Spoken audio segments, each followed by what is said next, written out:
नमस्कार। आज हम एक दिलचस्प विषय पर बात करने वाले हैं, प्री आईपीओ शेयर्स। काफी चर्चा में है ये आजकल। हमारे पास प्री आईपीओ अवसर और जोखिम पर कुछ जानकारी है, तो आज इसी पर थोड़ी गहराई से बात करते हैं। देखते हैं कि एक आम निवेशक के लिए इसमें क्या है, क्या ये कोई सुनहरा मौका है या फिर कुछ ऐसे जोखिम है जिन पर गौर करना बहुत जरूरी है। चलिए समझते हैं इसको। बिल्कुल। देखिए, प्री आईपीओ इन्वेस्टिंग जो है वो पहले सिर्फ बड़े इंस्टीट्यूशनल इन्वेस्टर्स या बहुत अमीर लोगों तक ही सीमित थी, लेकिन अब माहौल बदल रहा है। ये धीरे धीरे मतलब आम निवेशकों के दायरे में भी आ रही है। तो ऐसे में इसकी सही समझ होना, इसके फायदे नुकसान जानना, ये बहुत अहम हो गया है। हाँ, ये जरूरी है। तो सबसे पहले एकदम बेसिक से शुरू करते हैं। ये प्री आईपीओ शेयर आखिर होते क्या है?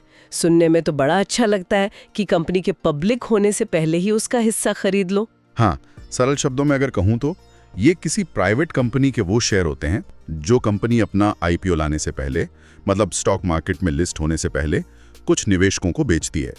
ये एक तरह का प्राइवेट इन्वेस्टमेंट ही है। और इसका एक बड़ा फायदा ये हो सकता है कि ये शेयर अक्सर आने वाले आईपीओ प्राइस से कम दाम पर मिल जाते हैं। अच्छा, तो मतलब कम कीमत पर एंट्री मिल सकती है, और इसीलिए शायद आम निवेशक भी अब इसमें रुचि ले रहे हैं। कम कीमत के अलावा और क्या वजह हो सकती हैं इसमें निवेश करने की? हाँ, कम कीमत तो एक बड़ा अट्रैक्शन है ही। दूसरा देखिए, अगर आपने सही कंपनी चुन ली और वो भविष्य में अच्छा करती है, मार्केट में लिस्ट होती है, तो शुरू में निवेश करने वालों को काफ़ी अच्छा रिटर्न मिल सकता है। पोटेंशियल हाई होता है। और एक खास बात जो अब सामने आ रही है वो ये कि छोटे निवेशक भी इसमें आ सकते हैं, जैसे एसआईपी के जरिए। एसआईपी प्री आईपीओ में? हाँ बिल्कुल। सिस्टमैटिक इन्वेस्टमेंट प्लान या फिर एमआईपी जैसे तरीकों से, मतलब 1000 रुपए जैसी छोटी मंथली रकम से भी शुरुआत की जा सकती है। तो अगर सही चुनाव किया तो ये लंबी अवधि में वेल्थ क्रिएशन का एक अच्छा जरिया बन सकता है। ये तो सुनने में वाकई बहुत लुभावना लग रहा है। एसआईपी से 1000 रुपए में भी प्री आईपीओ। लेकिन यहीं पे थोड़ा रुक कर सोचने की जरूरत है। हर निवेश में रिस्क तो होता है, इसमें क्या खास जोखिम है?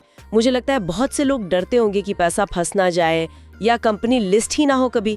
क्या कहते हैं सोर्स इस बारे में? आपका सवाल बिल्कुल वाजिब है और ये डर सही भी है। रिस्क है इसमें और इसे समझना जरूरी है। सबसे पहली चीज है ट्रांसपेरेंसी, मतलब पारदर्शिता की कमी। ये कंपनियां पब्लिक नहीं है, तो इनकी फाइनेंशियल जानकारी वो उतनी आसानी से या डिटेल में नहीं मिलती जितनी लिस्टेड कंपनियों की मिलती है। दूसरा बड़ा रिस्क, जैसा आपने कहा, लिस्टिंग की अनिश्चितता। कोई गारंटी नहीं है कि कंपनी आईपीओ लाएगी ही या कब लाएगी। हो सकता है सालों लग जाएं या कभी ना लाए। अच्छा। और तीसरा अहम रिस्क है लिक्विडिटी का, मतलब इन शेयरों को जरूरत पड़ने पर बेचना मुश्किल हो सकता है। आईपीओ से पहले अक्सर एक लॉक इन पीरियड भी होता है, तो पैसा फंस सकता है। ये सब बातें ध्यान में रखनी बहुत जरूरी है निवेश से पहले। समझ गई। तो मतलब काफी सोच समझकर कदम उठाना होगा। मान लीजिए कोई निवेशक ये सब जोखिम समझने के बाद भी आगे बढ़ना चाहता है, तो तरीका क्या है, कैसे निवेश करें? देखिए, सबसे पहला और शायद सबसे जरूरी कदम है एक भरोसेमंद रेप्यूटेड प्लेटफॉर्म या कोई रजिस्टर्ड एजेंट ढूंढना जो प्री आईपीओ शेयर्स में डील करता हो। जैसे स्रोत में एक नाम आया है, मैग्नस फर्स्ट का। वो दावा करते हैं कि उनकी रिसर्च टीम होती है जो कंपनियों को परखती है और निवेशकों को अच्छी कंपनियों में निवेश करने में मदद करती है। इससे थोड़ा रिस्क मैनेजमेंट हो सकता है। ओके। लेकिन प्लेटफॉर्म कोई भी हो, मेरी सलाह यही रहेगी कि निवेशक खुद भी कंपनी की पूरी जांच पड़ताल करे। उसका बिजनेस क्या है, मैनेजमेंट कैसा है, मार्केट में क्या संभावनाएं हैं। और ये निवेश हमेशा लंबे समय के लिए करना चाहिए, मतलब कम से कम 1-2 साल या उससे भी ज्यादा का नजरिया रखें। शॉर्ट टर्म गेन की उम्मीद कम रखें। और वो एसआईपी वाली बात? हाँ, वो एक अच्छा तरीका है शुरू करने का। एसआईपी या एमआईपी से छोटी रकम लगाकर आप शुरुआत कर सकते हैं। इससे आपका रिस्क भी थोड़ा कम रहता है। आपने ये मैग्नस फर्स्ट जैसे प्लेटफॉर्म का जिक्र किया, ये किस तरह से रिस्क कम करने में मदद करते हैं? कुछ और बता सकते हैं? कि अपनी एक्सपर्ट रिसर्च टीम होती है, वो कंपनियों की ड्यू डिलिजेंस करते हैं, मतलब उनकी पूरी छानबीन करते हैं।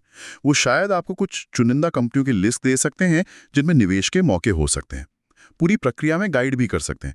तो एक तरह से वो आपके लिए शुरुआती फिल्टर का काम करते हैं और जानकारी जुटाने में मदद करते हैं।